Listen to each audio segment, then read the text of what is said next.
වස්සාන ධර්ම දේශනා. ඔය දුක කියන එක ඇති වෙන්නේ බැඳීම වැඩි තරමට, ඇලීම වැඩි තරමට. සංවේගය කියන එක මතුවෙන්නේ ධර්මයේ පරිශීලනය කරන තරමට, බැඳීම අඩු වෙන තරමට, ඇලීම අඩු වෙන තරමට. දැන් බලන්න මේ වෙනකොට මේ පැතිර යන වසංගත රෝගී තත්වය නිසා ලක්ෂ 30කට වැඩි සංඛ්‍යාවක් මරණයටපත් වෙලා තියෙනවා මේ ලෝකෙම.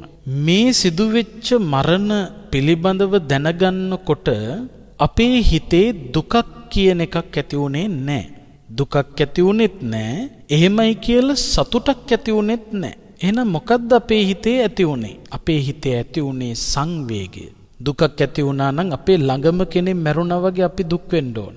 එහෙම උනේ නැහැ අපි කිසිම කෙනෙක්ට කොච්චර මැරුණත් මිනිස්සු. බැඳුනේ නැති කෙනෙක් මිය ගියාම, අපි ඇලුනේ නැති කෙනෙක්ගේ වියෝවක් ඉස්සරහා අපි දුක් වෙන්නේ නැහැ. ඒ වගේම එහෙම මරණයක් ආරංචි වුණා කියලා අපි සතුටු වෙන්නෙත් නැහැ. අපිට සංවේගය ඇති වෙනවා. සංවේගයේ ලක්ෂණයක් තමයි ධර්මය මෙනෙහි වෙන්න ගන්නවා. දැන් බලන්න දවසකට මෙච්චර ප්‍රමාණයක් මේ වසංගත තත්ත්වය නිසා මිය ගියා කියලා ආරංචි වෙනකොට අපි හැමෝම කියන දෙයක් තමයි සසරේ හැටි. පුදුම ලෙඩ ඉපදුනා නම් මැරෙන්න දෙපයි. කොයි වෙලාවෙ අපිටත් මැරෙන්න වෙයිද දන්නේ නැහැ. මෙන්න මේ වගේ ධර්මකාරණා තමයි ඉස්මතු වෙන්නේ. එතකොට ප්‍රඥා ගෝචරව ධර්මකාරණා ඉස්මතු වීම තමයි සංවේගයක ලක්ෂණ. දුකක ලක්ෂණය මෝඩකම. අන්න එතකොට මොකද කරන්නේ? සමහරක් විට මිනිය බල ඉන්න ඕන වෙනවා, බලලපු තැනින් මිනිය ගොඩ ගන්න ඕන වෙනවා, ඊළඟට අංජනන් එලි හරි මොනවා හරි මිය ගිය ඥාතිවරයත් එක්ක කතා කරන්න මලවුන් ගෙන්න ගන්න ඕන වෙනවා, මිය ගිය කෙනාගේ ඇඳුම් පැළඳුම් බල ඒව පරිස්සම් කර හොද තියන්න වෙනවා. ඒ වගේ මේ මනස බිඳ වැටෙන පල්ලෙහා මට්ටමේ කටයුතු කරන තැනටපත් වෙනවා දුක තුලම හිර වෙලා හිටියොත්. දිනපතා නවතම ධර්ම දේශනා ශ්‍රවණය කිරීමට වස්සාන ධර්ම දේශනා අපගේ YouTube නාලිකාව දැන්ම subscribe කරන්න. බෙල් අයිකනය ක්ලික් කරන්න.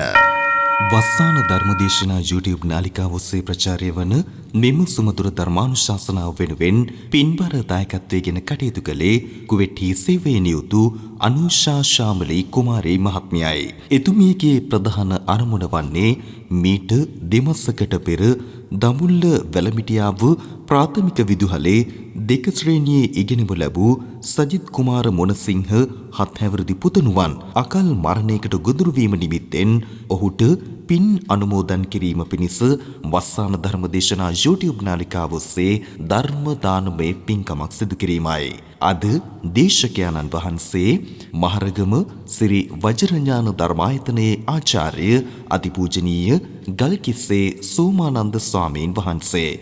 අවසරයි අපේ හාමුදුරුවනේ. සමන්ත චක්ඛවාලේසු අත්‍රා ගච්ඡන්තු දේවතා සද්ධම්මං මුනි රාජස්ස සුනන්තු සග්ග මොක්ඛදං ධම්ම ශ්‍රවණ කාලෝ අයං භදන්තා ධම්ම ශ්‍රවණ කාලෝ අයං භදන්තා ධම්ම ශ්‍රවණ කාලෝ අයං භදන්තා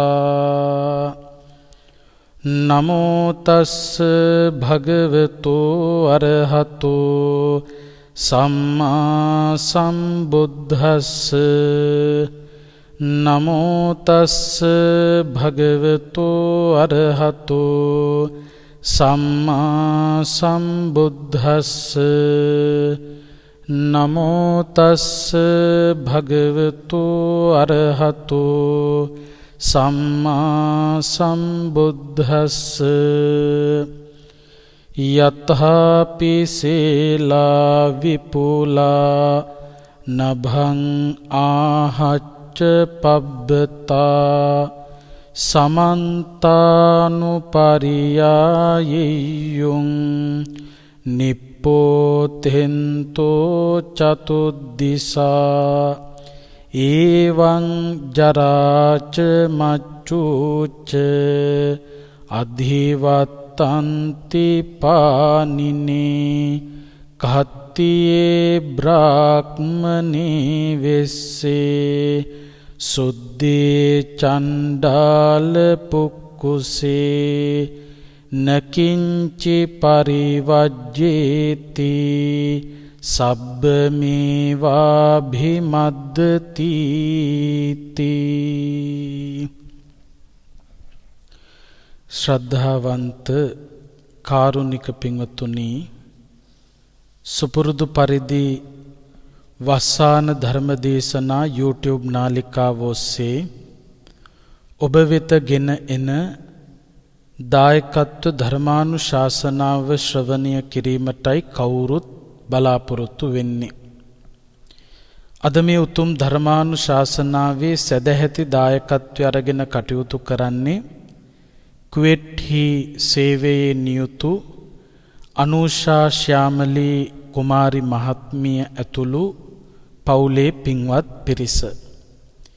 මේ උතුම් ධර්ම දානමය පින්කම සිද්ධ කරලා විශේෂයෙන් බලාපොරොත්තු වෙන්නේ මීට මාස 2කට පමණ පෙර ආතුව දඹුල්ල වැලමිටියාව ප්‍රාථමික විදුහලේ 2 වසරේ අධ්‍යාපනය ලබමින් සිටි 7 හැවිරිදි සජිත් කුමාර මොනසිංහ පුංචි පුතුණුවන්ගේ හදිසි මරණය නිමිති කරගෙන ඒ පුංචි පුතාට පරලෝ වශයෙන් පින්පෙත් අනුමෝදනාව සිද්ධ කරන්න.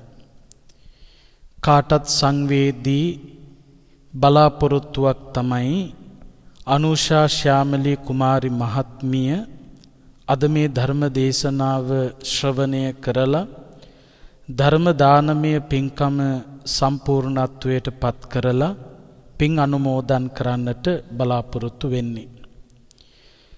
බුදුරජාණන් වහන්සේගේ දේශනාවට අනුව මරණය කියන ධර්මතාවය ඉපදුණු හැම කෙනෙකුටම කොයි මොහොතකදී හරි ජීවිතයට හමුවන ස්වභාවයක් බවට පත් වෙනවා. අකල් මරණ කියලා මරණ වර්ගයක් බුදු දහම තුල පැහැදිලි කරලා නැහැ. මේ මරණයට කාලයක් නැහැ පින්වත්නි. ඉපදුණු මොහොතේ පටන් ඕනෑම වෙලාවක මේ මරණය කියන ධර්මතාවයට පත්වීමේ ඉඩකඩ තියෙනවා. එක ගමකට, එක නියම් ගමකට, එක පරපුරකට පමණක් සීමා වෙච්ච දෙයක්ුත් නෙවෙයි. උගත්ද, නූගත්ද, දුප්පත්ද, පොහොසත්ද, ළමා කාලයේ ගත කරන කෙනෙක්ද, තරුණ කාලයේ ගත කරන කෙනෙක්ද, මහලු කාලයේ ගත කරන කෙනෙක්ද කියලත් කිසිම විශේෂත්වයක් නැහැ. ඕනෑම වෙලාවක මරණය කියන ධර්මතාවයට පත් වෙන්න පුළුවන්. ඒ නිසා තමයි මේ ශරීරය කාය බහුසාධාරණ කියලා බුදුහාමුදුරු පෙන්වුවේ. අපට මේ ලැබිලා තියෙන ශරීරය විවිධ උපද්‍රව ඉදිරියේදී විනාශ වෙලා යන්න පුළුවන්. කැපෙන්න පුළුවන්, තැලෙන්න පුළුවන්, ගිනි ගන්න පුළුවන්. ඕනෑම දෙයකට යටත් වෙන්න පුළුවන්, විනාශ ස්වභාවයට පත් වෙන්න පුළුවන් ශරීරයක් තමයි අපි කවුරුත් දරන්නේ. මේ සම්මුති මරණය සිදු වෙන්න පුළුවන් ආකාර කිහිපයක් බන් පිළිබඳව බුදුහාමුදුරු පෙන්වුවා. ආයුක්ඛය, කම්මක්ඛය, උභයක්ඛය, උපච්ඡේදක. අටුවාචාරීන් මේ මරණ පහනකට උපමා කරලා පෙන්නලා තියෙනවා. බලන්න මොන තරම් ඒ උපමාව අපට මේ කාරණාව පැහැදිලි කරලා දෙනවද කියලා. පහනක් දැල්වි තියෙනකොට මේ පහන නිවෙන ක්‍රම කිහිපයක් තියෙනවා. එකක් තමයි තිරේ ඉවරුණාට පස්සේ තෙල් තිබ්බත් පහන නිවිලා යනවා. තිරේ තිබුණත් තෙල් ඉවර වෙලා ගියොත් ඒත් පහන නිවිලා යනවා. තිරේ තෙලුයි දෙකම ඉවර වෙලා පහන නිවිලා යනවා. එහෙම නැත්නම් තිරෙත් තියෙනවා තෙලුත් තියෙනවා, දැල්වි තියෙන පහන හුළඟකට හවුනොත් ඒත් නිවිලා යනවා. තිරේ අවසන් වෙලා තෙල් තිබ්බත් පහන නිවෙන ඒ උපමාවෙන් පෙන්වුවේ ආයුක්ඛය මරණය. ආයුෂ අවසන් වීමෙන් මරණයටපත් වෙනවා. හැබැයි කර්ම ශක්තිය තියෙන්න පුළුවන්. කම්මක්ඛය ආයුෂ තියෙද්දි කර්මය මූලික කරගෙන කර්මය ක්ෂය වීමෙන් මරණය සිද්ධ වෙන්න පුළුවන්. නැත්නම් මේ දෙකම නිසා දෙකම විනාශ වීමෙන් උභයක්ඛය කියලා කියන්නේ එකයි. උභය කියන්නේ දෙක කියන අදහසයි. ආයුෂත් කර්මයක් දෙකම අවසන් වීමෙන් මරණයටපත් වෙන්න පුළුවන්. ආයුෂත් කර්මයක් දෙකම තියෙද්දි උපච්ඡේදක කියලා කියනවා. බාහිර ඕනෑම හේතුවක් නිසා මරණය කියන ධර්මතාවය ජීවිතයට ඇති වෙන්න පුළුවන්. එතකොට මෙන්න මේ මරණය කෙසේ හෝ වේවා අපි හැම කෙනෙකුගේම ජීවිතවලට අනිවාර්යයෙන්ම මුහුණ පාන සිදුවන ධර්මතාවයක් හැටියට සිහිපත් කරන්න කියලා බුදුහාමුදුරුවෝ පෙන්වනවා. ඒ වගේම තමයි බුදුරජාණන් වහන්සේ තවත් තැනක මරණය ප්‍රධාන වශයෙන් කොටස් 3කට බෙදලා පෙන්වලා තියෙනවා. එකක් තමයි කනික මරණ. දෙවෙනි එක තමයි සම්මුති මරණ. තුන්වෙනි එක තමයි සමුච්ඡේද මරණ. කනික මරණයක් කියලා කියන්නේ භවයක් ඇතුලේ උපත සහ විපත අතර කාල සීමාව තුල වෙනස් වෙමින් පවතින ස්වභාවය. ඉපදුණු වෙලාවේ ඉඳලා මරණය කියන ධර්මතාවය දක්වා වෙනස් වීමක් සිද්ධ වෙනවා නම් බුදුරජාණන් වහන්සේ ඒ වෙනස් වීමත් පින්වත්නි මරණයක් හැටියටම පෙන්වලා තියෙනවා. දැන් අපි හැම කෙනෙක්ම තත්පරයක් පාසා වෙනස් වෙනවා. බණ කියනකොට බණ පටන් ගන්නකොට හිටපු මම නෙවෙයි දැන් ඉන්නේ වෙනස් වීමකට ලක් වෙලා. එතකොට මේ තත්පරයක් පාසා මිනිත්තුවක් පාසා පැයෙන් පැය දිනෙන් දින සතියෙන් සතිය මාසෙන් මාසෙ අවුරුද්දෙන් අවුරුද්ද අපි යම්කිසි වෙනස් වීමකට ලක් වෙනවා. ඒ වෙනස් වීමත් මරණයක්ම තමයි. ඒකට තමයි කනික මරණය කියලා කියන්නේ. තත්පරයක් පාසා වෙනස් වීම. ඊළඟට දෙවෙනි මරණය තමයි සම්මුති මරණය. සම්මුති කියන වචනේ තේරුම තමයි ලෝකයා එකඟ වීම. ලෝකයා එකඟ වෙලා තියෙනවා මරුණා කියලා අපි ප්‍රකාශ කරන්නේ මොන දෙයටද කියලා. සාමාන්‍ය මේ ලෝකයේ මිනිස්සු මරුණා කියලා කියන්නේ කයෙන් විඥාණය නිරුද්ධ වුණාට පස්සේ. මීට මාස 2කට පෙර ආතුව පුංචි පුතුණුවන් මරණයටපත් වුණා කියලා කියන්නේ කයෙන් විඥාණය නිරුද්ධ වෙච්ච නිසා. එතකොට කයෙන් විඥාණය නිරුද්ධ වීමේ මරණය සම්මුති මරණයයි. ඔන්න ඔය සඳහන් කරපු කනික මරණය සහ සම්මුති මරණය කියන මරණ දෙක පිළිබඳව කල්පනා කරනකොට වැඩි වෙනසක් නැහැ. දැන් බලන්න තමන්ගේ පුංචි කාලේ පින්තූරයක් එක අතකට අරගෙන දැන් තමන්ගේ පින්තූරයක් අනිත් පැත්තේ අතට ගත්තොත් අර පුංචි කාලේ පින්තූරේ හිටපු කෙනා නෙවෙයි දැන් පින්තූරේ ඉන්නේ. වෙනස් වෙලා. මියගිය කෙනෙකුගේ පින්තූරයකුත් තමන්ගේ පුංචි කාලේ පින්තූරයකුත් අත් දෙකට අරගෙන බැලුවොත් ඒ දෙකේම ඉන්න දෙන්න ඒ විදියට දකින්න ආයේ නැහැ. තමන්ගේ පුංචි කාලය අවසන් වෙලා ආයේ ඔබට පුංචි කාලෙට යන්න බෑ. තරුණ වියේ වාසය කරනවා නම් ආයේ ළමා කාලෙට යන්න බෑ. මහලු කාලය ගත කරනවා නම් ආයේ තරුණ කාලෙට ළමා කාලෙට යන්න බෑ. ඒ කාලය අවසන්. ඒ කාලය මැරිලා. එතකොට ඉපදුණු වෙලාවේ ඉඳලා මරණය කියන ධර්මතාවය සිදුවන මොහොත දක්වා භවයක් ඇතුලේ සිදුවන වෙනස් වීම කනික මරණය. එතකොට මේ මරණයේ තියෙන වෙනස තමයි ඒක වෙන්නේ භවය ඇතුලේ. සම්මුති මරණය කියලා කියන්නේ භවයෙන් අයින් වෙනවා. හැබැයි තවත් භවයක ගිහිල්ලා ප්‍රතිසන්දිය ලබනවා. එහෙම නැත්නම් උපත ලබනවා. එතකොට සම්මුති මරණයේ ස්වභාවය තමයි භවයෙන් ඉවත් වෙලා ගියාට සසරෙන් ඉවත් වීමක් වෙන්නේ නැහැ.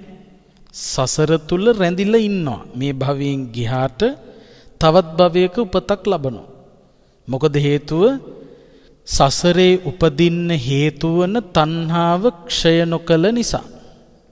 එතකොට දැන් කනික මරණය කියන්නේ මොකද්ද කියලා ඉගෙන ගත්තා. සම්මුති මරණය කියන්නේ මොකද්ද කියලා ඉගෙන ගත්තා. ඊළඟට තුන්වෙනි මරණය තමයි සමුච්ඡේද මරණය. සමුච්ඡේද මරණය කියලා කියන්නේ සම්පූර්ණයෙන්ම නැවත උපතක් නොලැබෙන්නම සිදුවන මරණය. ඒ කියන්නේ සසරෙන් ඉවත් වෙලා යන එක. නැවත සසර ගමන තුල කිසිදු භවයක නූපදින්නම සිදුවන මරණය තමයි සමුච්ඡේද මරණය. සියල්ල නැති කළා කියන අදහස. ඒ වෙන මොකක්වත් නෙවෙයි.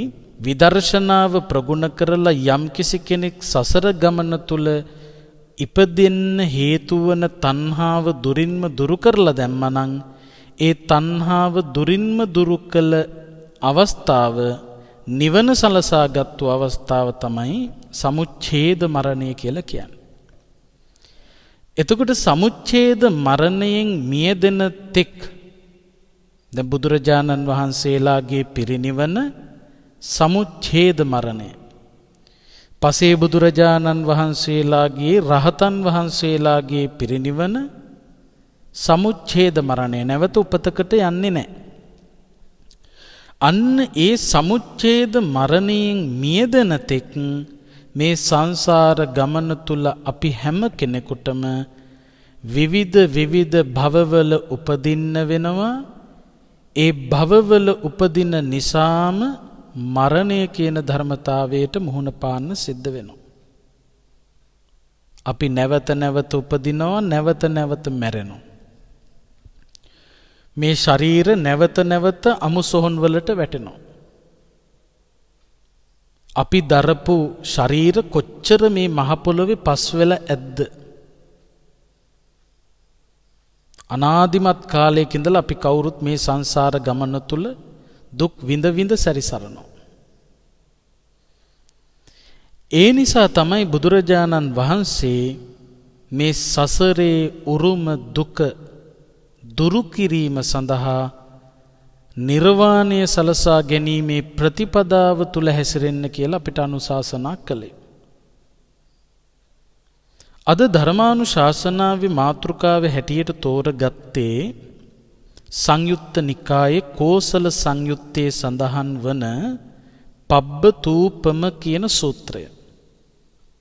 උපමාවක් මූලික කරගෙන බුදුහාමුදුරු පෙන්නපු බොහොම වටින ධර්මකාරණා මේ සූත්‍රයේ අඩංගුයි. දවසක් කොසල් රජතුමා රාජකාරී කටයුතු අවසන් වෙලා බුදුහාමුදුරුව මුණ ගැහෙන්න ගියා. බුදුහාමුදුරුව මුණ ගැහෙන්න ගියාම බුදුහාමුදුරුව කොසල් මහරජතුමාගෙන් විමසනවා, මහරජතුමනි, ඔබතුමා මේ රටේ රජා.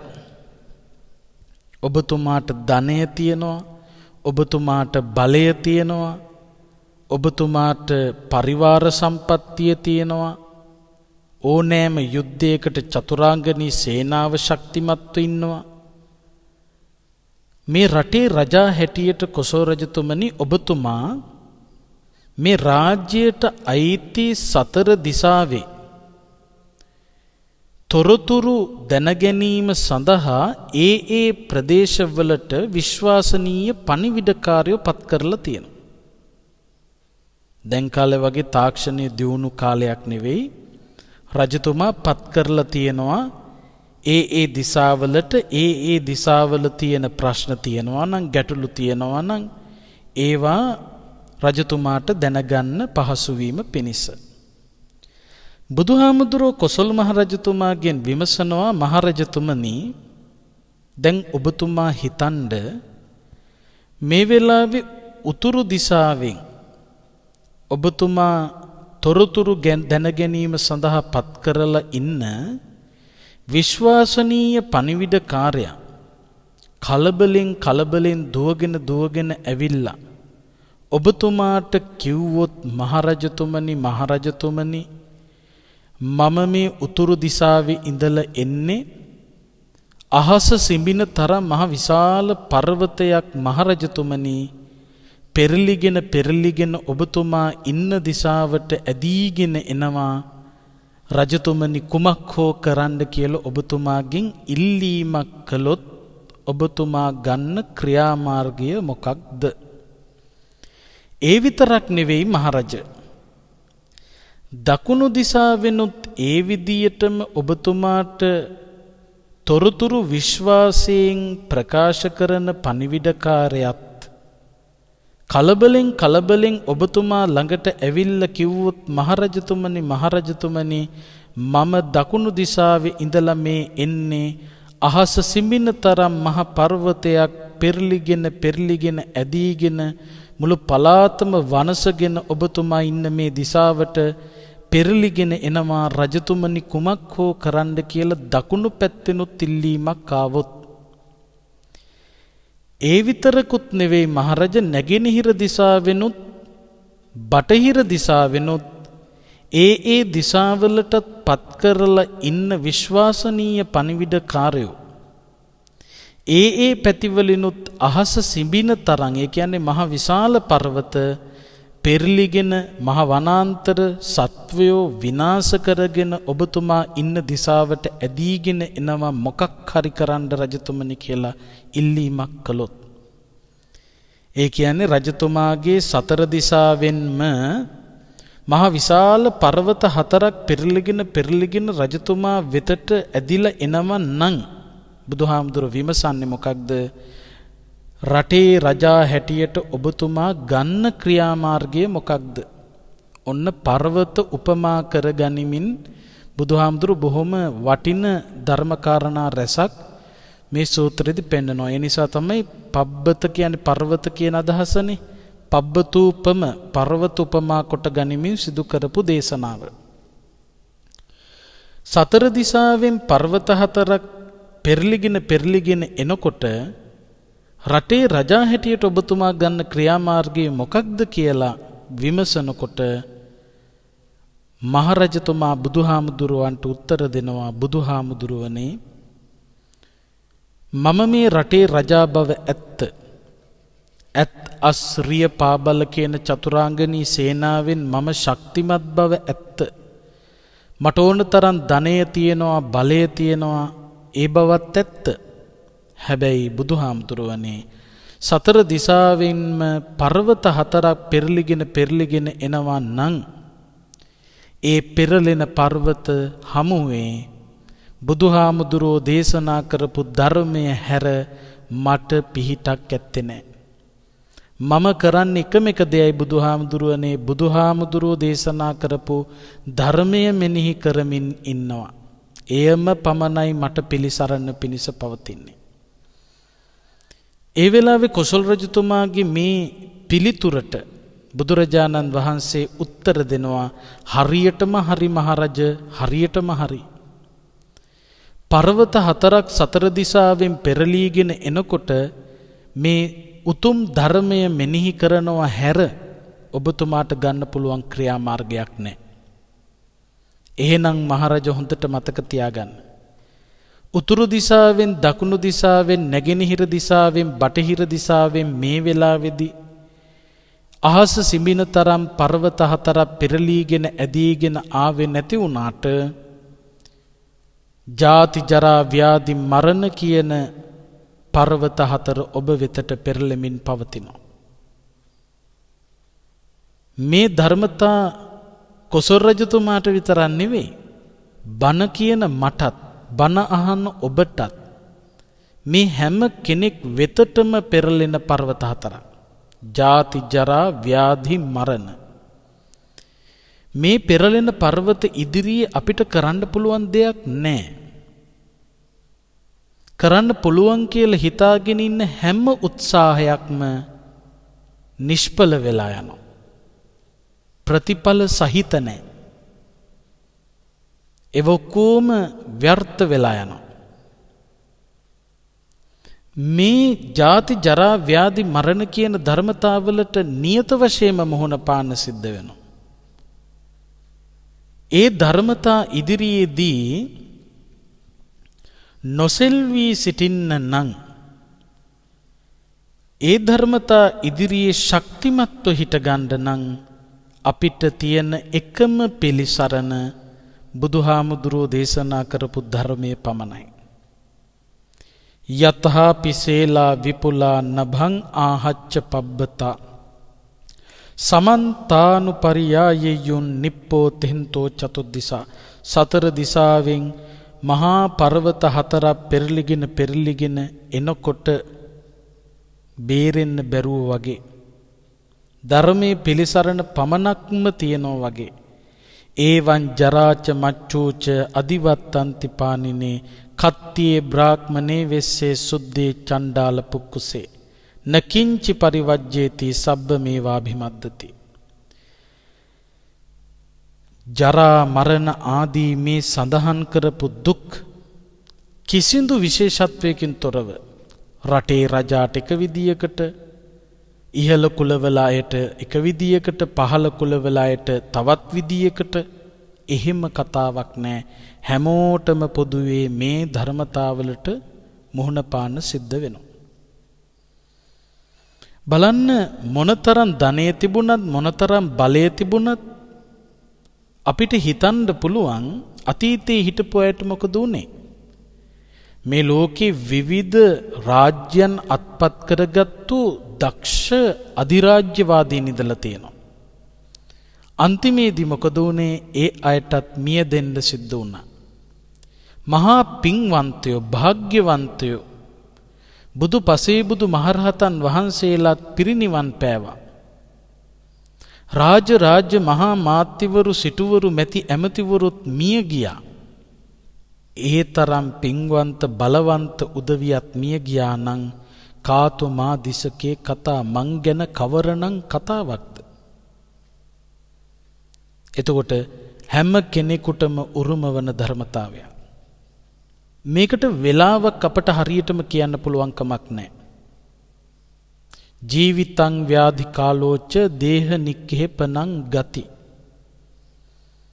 කොච්චර කාලයක් ජීවත් වෙනවද කියලා අපි කාටවත් කියන්න බෑ. මැරෙන්නේ මොන ලෙඩේ හැදිලාද කියලා අපි කාටවත් කියන්න බෑ. මැරෙන්නේ කවදා හරි උදේකද දහවලකද රාත්‍රියකද කියලා අපි කාටවත් කියන්න බෑ. මැරෙන්නේ කොතනකදද කියලා අපි කාටවත් කියන්න බෑ.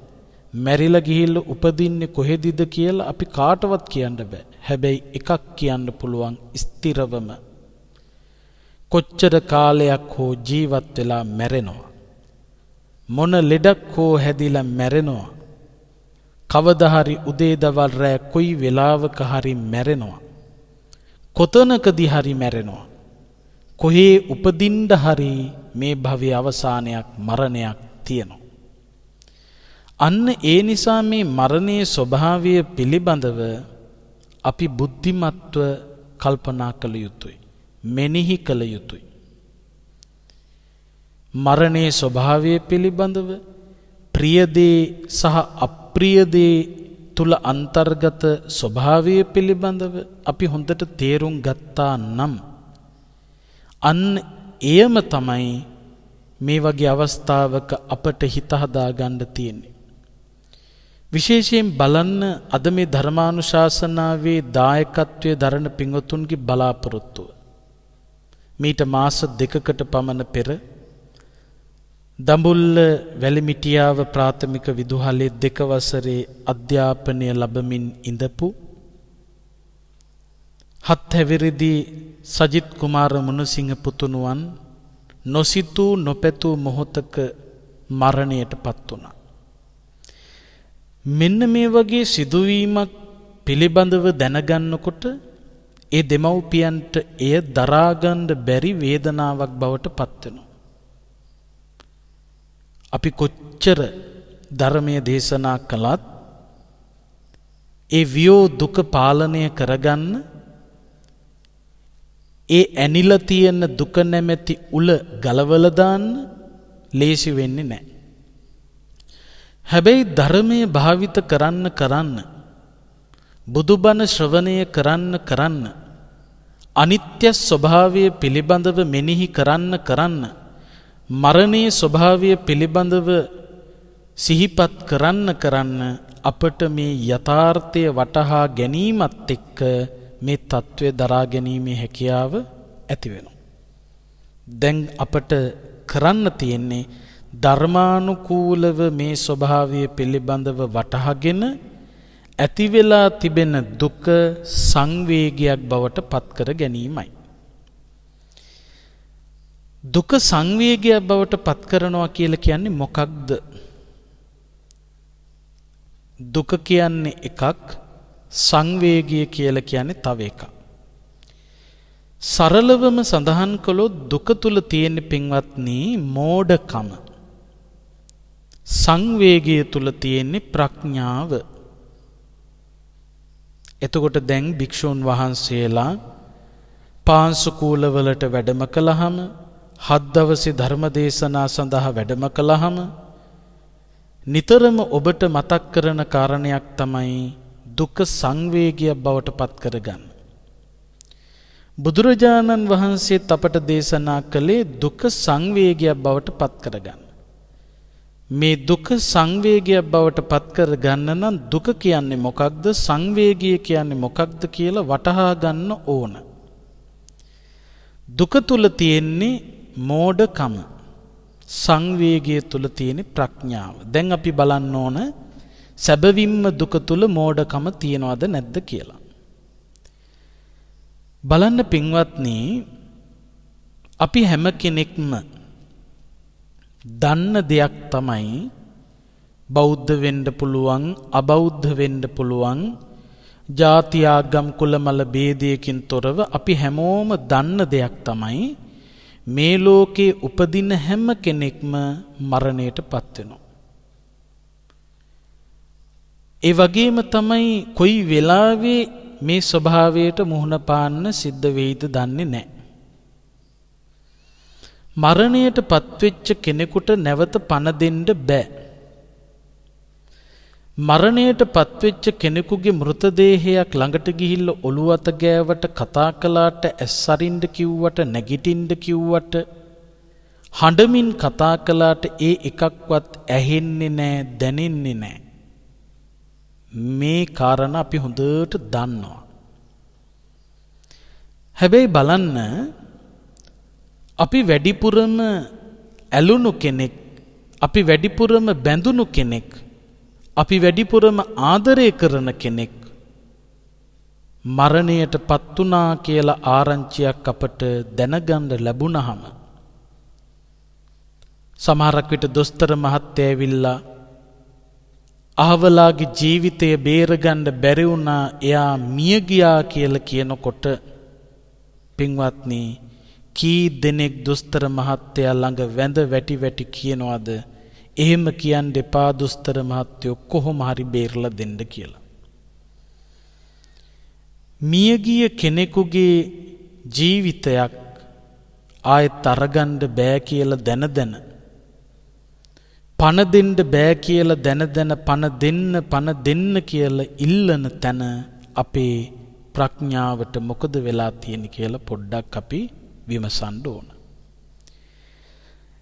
අපි බැඳුණු, ඇලුණු, ආදරය කරපු කෙනෙකුගේ මෘතදේහය ගෙදරට ගෙනල්ලා පියන් 4 අරිනකොට ඒ මෘතදේහය ළඟට ගිහිල්ලා ඔළුව අත ගෑවට දැනෙන්නේ නැහැ කියලා දැන අත ගන්න තරම්, කතා කළාට ඇහෙන්නේ කියලා දැන කතා කරන්න තරම්, ඇස් අරින්නේ නැහැ, නැගිටින්නේ නැහැ කියලා දැන ඇස් අරින්න, නැගිටින්න කියලා කියන්න තරම් අපේ ප්‍රඥාවට මොකද උනේ? අන්න ඒ නිසා හොඳට මතක තියාගන්න, ඇලීම වැඩි වෙන තරමට, බැඳීම වැඩි වෙන තරමට වියෝදුක කියන එක වැඩි. වියෝදුක වැඩි වෙන තරමට ප්‍රඥාවට ඉඩ අඩුයි.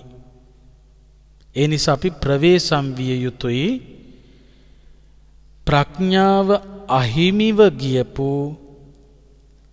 බැඳීමේ වැඩිකම නිසා සිදුවන ප්‍රඥාවේ අඩුවීම නිසා නොකළ යුතු දේවල් කරන මිනිස්සු බවට පත් වෙන්න පුළුවන්.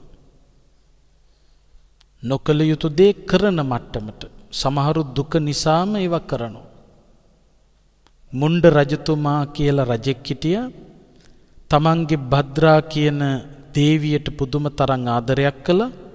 මේ භද්‍රා දේවිය මිය ගියාට පස්සේ ඒ ආදරය නිසාම ඒ බැඳීම නිසාම ඇමතිවරයාට නියෝග කළා මට දේවිය දකින්න නැතුව ඉන්න බෑ ඒ නිසා මගේ දේවියගේ දේහය බෙහෙත්තුරුවක දාලා පරිස්සම් කරන්න.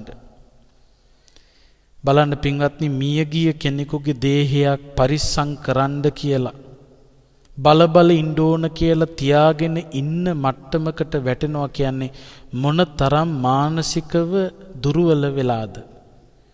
ප්‍රඥාව මොනතරම් බිඳ වැටිලාද? මුණ්ඩ රජතුමා ධර්මයේ ශ්‍රවණය කළා. ධර්මයේ පිළිබඳව මෙනෙහි කළා. මෙනෙහි කළ නිසා මේ යථාර්ථය සිහිපත් කළ නිසා මුණ්ඩ රජතුමාට පුළුවන්කම ලැබුණා ඇමතිවරයා කැඳවලා නැවත කියන්න අමාත්‍යතුමනි දේවියගේ දේහය ගිහිලා පුච්චලා දාන්න. අන්න සංවේගයට මාරු වුණා. දුක තුලම හිර වෙලා හිටියොත් ඒ හිරවීම නිසා තමන්ටත් අනුන්ටත් අහිත පිනිස පවතින සිදුවීම් සිද්ධ වෙනවා මිසක්කා ඒන් යහපතක් වෙන්නේ නැහැ. මිය ගිය අයට යහපතක් වෙන්නෙත් නැහැ. ජීවත් වෙලා ඉන්න අයට යහපතක් සිද්ධ වෙන්නෙත් නැහැ. ඒ නිසා තමයි මේ දුක කියන එක සංවේගයක් බවට පත් කරගත යුතු වෙන්නේ. ඔය දුක කියන එක ඇති වෙන්නේ බැඳීම වැඩි තරමට, ඇලීම වැඩි තරමට. සංවේගය කියන එක මතුවෙන්නේ ධර්මයේ පරිශීලනය කරන තරමට, බැඳීම අඩු වෙන තරමට, ඇලීම අඩු වෙන තරමට. දැන් බලන්න මේ වෙනකොට මේ පැතිර යන වසංගත රෝගී තත්වය නිසා ලක්ෂ 30කට වැඩි සංඛ්‍යාවක් මරණයට පත් වෙලා තියෙනවා මේ ලෝකෙම. මේ සිදුවෙච්ච මරණ පිළිබඳව දැනගන්නකොට අපේ හිතේ දුකක් කියන එකක් ඇති වුණේ නැහැ. දුකක් ඇති වුණෙත් නැහැ. එහෙමයි කියලා සතුටක් ඇති වුණෙත් නැහැ. එහෙනම් මොකද්ද අපේ හිතේ ඇති වුණේ? අපේ හිතේ ඇති වුණේ සංවේගය. දුකක් ඇති වුණා නම් අපේ ළඟම කෙනෙක් මැරුණා වගේ අපි දුක් වෙන්න ඕන. එහෙම උනේ නැහැ අපි කිසිම කෙනෙක්ට කොච්චර මැරුණත් මිනිස්සු. බැඳුනේ නැති කෙනෙක් මිය ගියාම අපි ඇලුනේ නැති කෙනෙක්ගේ වියෝවක් ඉස්සරහා අපි දුක් වෙන්නේ නැහැ. ඒ වගේම එහෙම මරණයක් ආරංචි වුණා කියලා අපි සතුටු වෙන්නෙත් නැහැ. අපිට සංවේගය ඇති වෙනවා. සංවේගයේ ලක්ෂණයක් තමයි ධර්මය මෙනෙහි වෙන්න ගන්නවා. දැන් බලන්න දවසකට මෙච්චර ප්‍රමාණයක් මේ වසංගත තත්ත්වය නිසා මිය ගියා කියලා ආරංචි වෙනකොට අපි හැමෝම කියන දෙයක් තමයි සසරේ හැටි. පුදුම ලෙඩ. ඉපදුනා නම් මැරෙන්න දෙපයි. කොයි වෙලාවෙ අපිටත් මැරෙන්න වෙයිද දන්නේ නැහැ. මෙන්න මේ වගේ ධර්මකාරණා තමයි ඉස්මතු වෙන්නේ. එතකොට ප්‍රඥා ගෝචරව ධර්මකාරණා ඉස්මතු වීම තමයි සංවේගයක ලක්ෂණ. දුකක ලක්ෂණය මෝඩකම. අන්න එතකොට මොකද කරන්නේ? සමහරක් විට මිනිය බල ඉන්න ඕන වෙනවා, වලලපු තැනින් මිනිය ගොඩ ගන්න ඕන වෙනවා, ඊළඟට අංජනන් එලි හරි මොනවා හරි මිය ගිය ඥාතිවරයත් එක්ක කතා කරන්න මලවුන් ගෙන්න ගන්න ඕන වෙනවා, මිය ගිය කෙනාගේ ඇඳුම් පැළඳුම් බල ඒවා පරිස්සම් කර හොද තියන්න වෙනවා. ඒ වගේ මේ මනස බිඳ වැටෙන පල්ලෙහා මට්ටමේ කටයුතු කරන තැනටපත් වෙනවා දුක තුලම හිර වෙලා හිටියොත්. සාමාන්‍ය බැඳීම වැඩි වෙනකොට අපිට මුලින්ම එන්නේ දුක තමයි. අපි මේ අනුශාසනාව තුළදී මතක් කරන්නේ අපි මේ දුක කියන එක ධර්මයේ උපකාරයෙන් ධර්මය භාවිත කරලා මේ මරණේ ස්වභාවය නිතර මෙනෙහි කරලා ප්‍රඥාව සහිත සංවේගයක් බවට පත් කරගන්න මහන්සි ගන්න ඕන. එහෙම මහන්සි ගත්තේ නැත්තම් මියගිය අයට වැඩකුත් නැහැ, Tamanට වැඩකුත් නැහැ. අධික මානසික බිඳ වැටීම් වලට ලක් වෙච්ච අය බවට පත් වෙනවා. ඒ නිසා මේ විශේෂයෙන් මේ වගේ සිදුවීම් බොහෝමයක් වාර්තා වෙනවා, ආරංචි වෙනවා. මේ වගේ මරණ ආරංචි වෙනකොට අපි විශේෂයෙන් ඒ වගේ දෙමව්පියන්ට මතක් කරන කාරණාවක් තමයි බොහොම ඉක්මනින් ධර්මය භාවිතා කරලා මේ යථාර්ථය තේරුම් ගන්න මහන්සි ගන්න. එහෙම නැති වුණොත් වැඩිකල් නොගොස් දෙමව්පියොත් රෝගීන් බවට පත් වෙනවා. මානසික ලෙඩ බවට පත් වෙනවා. දැන් බලන්න පොඩ්ඩක් කල්පනා කරලා මේක මේ හැම කෙනෙකුටම අවශ්‍ය නිසා මේ පැහැදිලි කිරීම කරන්නේ. දරුවෙක් නැති වෙච්ච තැනක අම්මා කෙනෙකුට තාත්තා කෙනෙකුට ජීවිතයේ සුන්දරම කාල සීමාව බවට පත් වෙන්නේ අතීතයේද වර්තමානයේද අනාගතයේද කියලා ඇහුවොත් ඒ කෙනාට සුන්දරම කාල සීමාව බවට පත් වෙන්නේ අතීතය. අතීතය තමයි සුන්දරම කාලය. තමන්ගේ දරුවෝ හිටපු කාලේ. එතකොට ගොඩක් වෙලාවට ඔය දරුවෝ නැති වෙන තැන අම්මලට තාත්තලට ඒ සුන්දර අතීතය ආවර්ජනය කිරීම සතුටක් වෙනවා.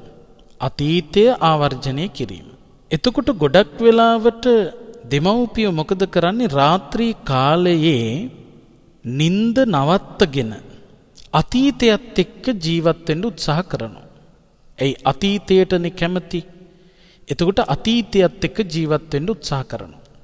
බොහෝ කාල සීමාවක් අතීතයේ සිදුවෙච්ච සිදුවීම් එක්ක වාසය කරනකොට හැම වෙලාවෙම අතීතයත් එක්ක ඉන්නකොට මොකද වෙන්නේ? අතීතයට හුරු වෙනවා. එතකොට රාත්‍රී විතරක් නෙවෙයි දවල්ටත් අතීතයට ගිහිල්ලා ඉන්න හිතෙනවා. ඔන්න එතකොට මොකද වෙන්නේ?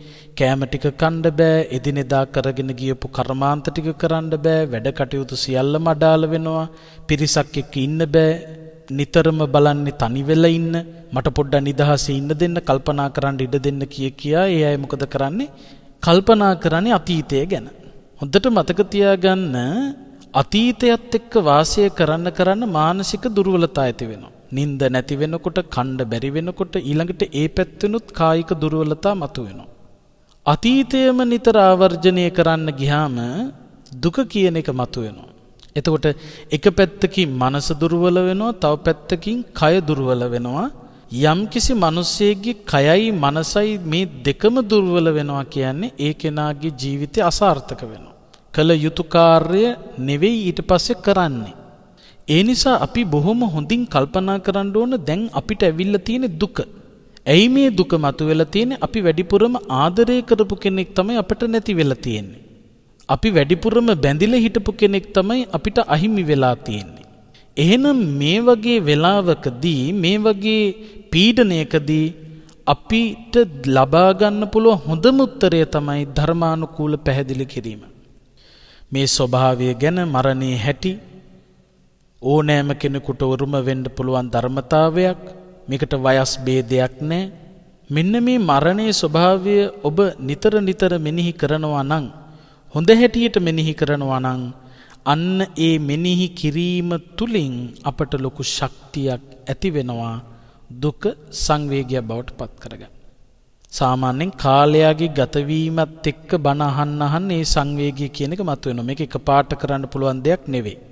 අද බණ අහලා හෙටයි හිත හදා ගන්නවා කියන එක ලේසි නෑ. හැබැයි එහෙම හිත හදා ගන්න අයත් නැතුව නෙවෙයි. මේ මරණය ගැනම නිතර මෙනෙහි කරන්න ඕන. මේකේ ස්වභාවය ගැන. ඒ ස්වභාවය ගැන මෙනෙහි කරන්න අපට ලොකු ශක්තියක් ඇති වෙනවා. අන්නේ ශක්තිය තුලින් අපට පුළුවන් කළ යුතු කාර්ය කරන්න. Taman නමින් මියගේ ඥාතිවරයාට දැන් අපි මොකද්ද කරන්න ඕන? කල්පනා කර දුක් වෙවි, කන්නේ නැතුව, බොන්නේ නැතුව එහෙම ඉන්න එක නෙවෙයි කළ යුතු වෙන්නේ. අපි හොඳට ශක්තිමත් වෙලා අපේ වැඩ කටයුතු ටික හරියට කරගෙන ඒ නමින් මියගිය ඥාතීන් වෙනුවෙන් පින්කම් කර ඒ අයට පුණ්‍යානුමෝදනා කරන්න ඕන. ඒක තමයි අපි කළ යුතු දේ. නැත්තම් බොළඳ කටයුතු වල හිර වුණොත් මියගිය අයටත් තමන්ටත් දෙපාර්ශවයටම වෙන්නේ අගතිය, විනාශය, අහිත කර බලපෑම. ඒ නිසා අපි හැම කෙනෙක්ම කල්පනා කරන්න ඕන මේ ස්වභාවය ගැන. මරණ සති භික්කවේ භාවිතා බහුලී කතා මහප්පලා හෝති මහානිසංසා. මරණය පිළිබඳව නිතර මෙනෙහි කිරීම, සිහිපත් කිරීම මහත්ඵල මහානිසංස ලබන්න හේතුවක්. මේ වගේ හදවත කම්පා කරන ප්‍රවෘත්ති ඉදිරියේ ශක්තිමත්ව හිටගන්න පුළුවන් හොඳම භාවනාවක් තමයි මරණානුස්සතිය. අපිට දරා ගන්න බැරි වෙන්නේ ඇයි?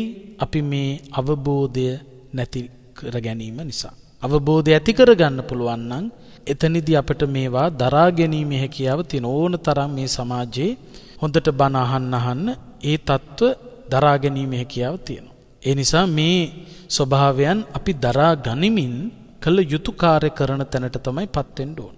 හතර පැත්තෙන් පර්වත හතරක් පෙරලෙනවා වගේ පින්වත්නි, මේ ජාති ජරා ව්‍යාධි මරණ පෙරලෙනවා. එතකොට මේ පුතුණුවන්ට වෙච්ච ධර්මතාවය හෙට අපට උරුමයි. කොයි වෙලාවෙ මේ தത്വයට මුහුණ පාන්න සිද්ධ වෙයිද කියලා කියන්න පුළුවන් කමක් නැහැ. හැමෝම කල්පනා කරන්න ඕන මේ தത്വවලට අපේ ආදරණීයන්ට මුහුණ පාන්න වෙන්න පුළුවන්. දෙමව්පියෝ හැමදාම හිතනවා අපි මැරුණට පස්සේ තමයි අපේ දරුවෝ මැරෙන්නේ. දරුවෝ මගේ දේහය බලනවා. මම කවදාකවත් මගේ දරුවන්ගේ දේහයක් බලන්නේ නැහැ කියලා තමයි හිතාගෙන ඉන්නේ. දරුවන්ට ඉස්සල්ලා දෙමව්පියෝ මැරෙනවා කියලා බලාපොරොත්තුෙන් ඉන්නවා. නමුත් පින්වත්නි, දෙමව්පියෝ ඉන්දෙද්දී දරුවෝ මරණයටපත් වෙන්න පුළුවන්. ඔය දෙපැත්තම අපි හිතලා තියෙන්න ඕන. මට ඉස්සල්ලා දරුවෝ නැති වෙන්න පුළුවන්, දරුවන්ට ඉස්සල්ලා මන් නැති වෙන්න පුළුවන්. ස්වාමියාට ඉස්සල්ලා භාර්යාව නැති වෙන්න පුළුවන්, භාර්යාවට ඉස්සල්ලා ස්වාමියා නැති වෙන්න පුළුවන්. එතකොට මේ දෙකටම මුහුණ දෙන්න පුළුවන් ශක්තියක් අපි ගොඩනගාගෙන ඉන්න ඕන. මාව අතහැරලා යනකොට ඒ අවස්ථාවේදී මම හිත ශක්තිමත් කරගන්නත්, අන් අයව දාලා මං යනකොට මගේ හිත ශක්තිමත් කරගන්නත් පුළුවන් හැකියාවක් ගොඩනගන්න ඕන. ඒ හැකියාව ලැබෙන්නෙම මේ ධර්මතා, සසරේ ස්වභාවය, ජාති ජරා ව්‍යාධි මරණ ආදී මේ ස්වභාවයන් පිළිබඳව ප්‍රඥාව දකින්න කෙනාට. ඒ නිසා විශේෂයෙන් මේ හැම කෙනෙකුටම ඇති වෙලා තියෙන දුක සංවේගයක් බවට පත් කරගන්න ධර්මයටම හිත යොමු කරන්න කියන පණිවිඩය තමයි මේ ධර්මානුශාසනාව ඔස්සේ අපි ඔබට මතක් කරන්නට බලාපොරොත්තු වෙන්නේ. අද මේ වියෝව හෙට ඔබට වෙන්න පුළුවන්. මේ වගේ ප්‍රවෘත්ති අපිට නිතර අහන්න ලැබෙනවා. ඒ නිසා අපි සූදානමින් ඉන්න ඕන. සූදානම ඇති කරගන්න හොඳට මේ ධර්මයේ මෙනෙහි කරන්න ඕන. එතකොට අපිට මේ වගේ අවස්ථාවලදී හිතේ නොසන්සුන්කම, හිතේ කලබලය කියන එක ඇති කරගන්නේ නැතුව ශක්තිමත්ව ඉන්ද්‍රකීලයක් වගේ නිර්භීතව මුහුණ පාන්න පුළුවන්.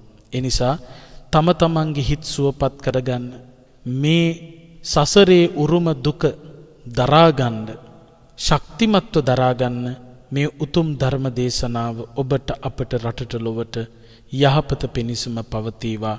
සසර දුකින් එතරව උතුම් නිවනින් සැනසීම පිණිස හේතු වාසනා වේවා කියලා කවුරුත් ප්‍රාර්ථනා කරන්න. ආකාසට්ඨා ච බුම්මට්ඨා දේවා නාග මහිද්దికා පුඤ්ඤන්තං අනුමෝදිත්වා චිරං රක්ඛන්තු ශාසනං චිරං රක්ඛන්තු දේශනං චිරං රක්ඛන්තු ත්වං සදා.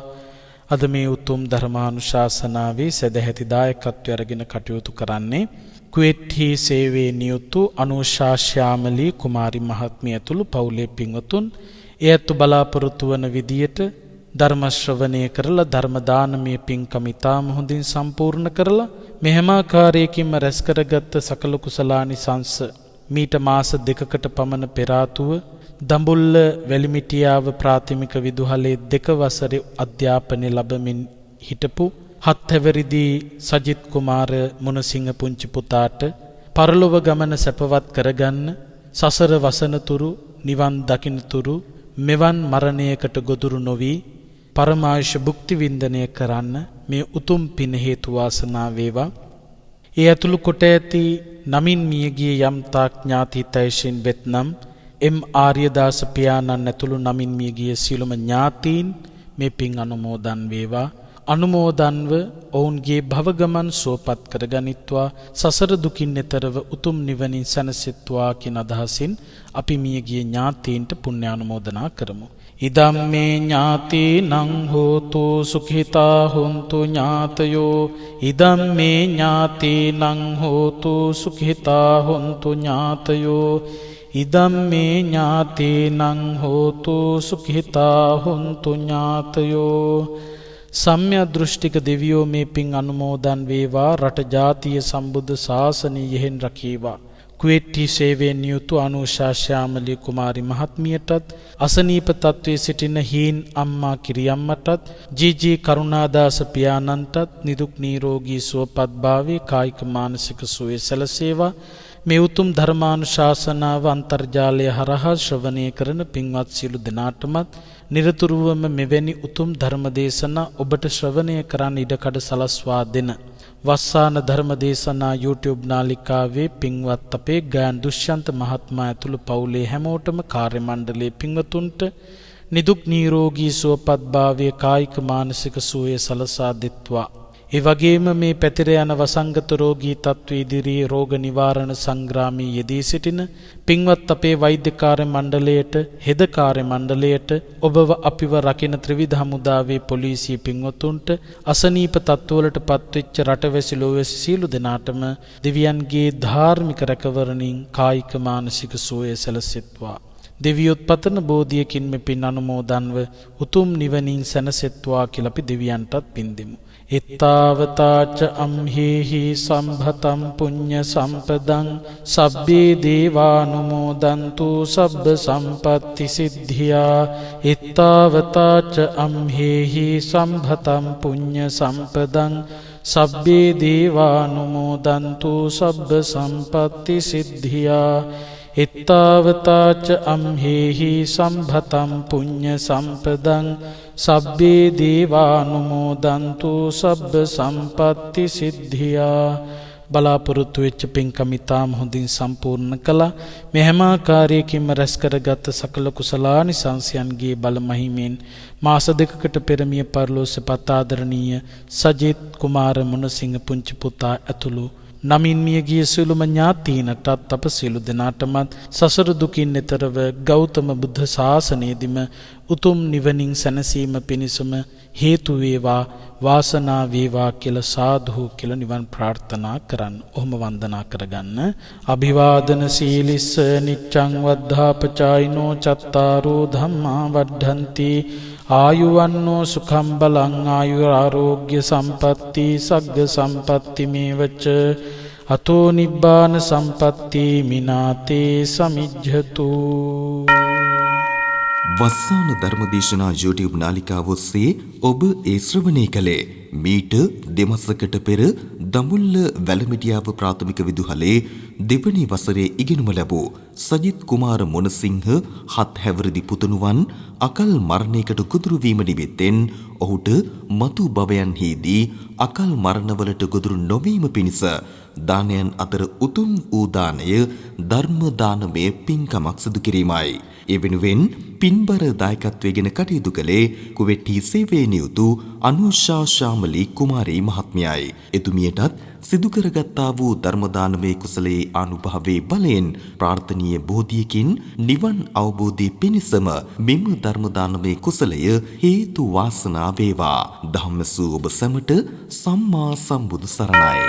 ඔබටත් වස්සාන ධර්මදේශනා YouTube නාලිකාව ඔස්සේ දායකත්ව ධර්මදේශනාවක් ප්‍රචාරය කර ගැනීමට අවශ්‍ය නම් දැන්ම කතා කරන්න 071 57 57 13 දුරකථන අංකයට 071 57 57 13 දුරකථන අංකයට WhatsApp, Viber, ඊමෝ මගින් දැන්ම කතා කර ඔබේ දායකත්ව ධර්මදේශනාව දැන්ම වෙන් කරවා ගන්න. ධම්මසූබ සැමට සම්මා සම්බුදු සරණයි.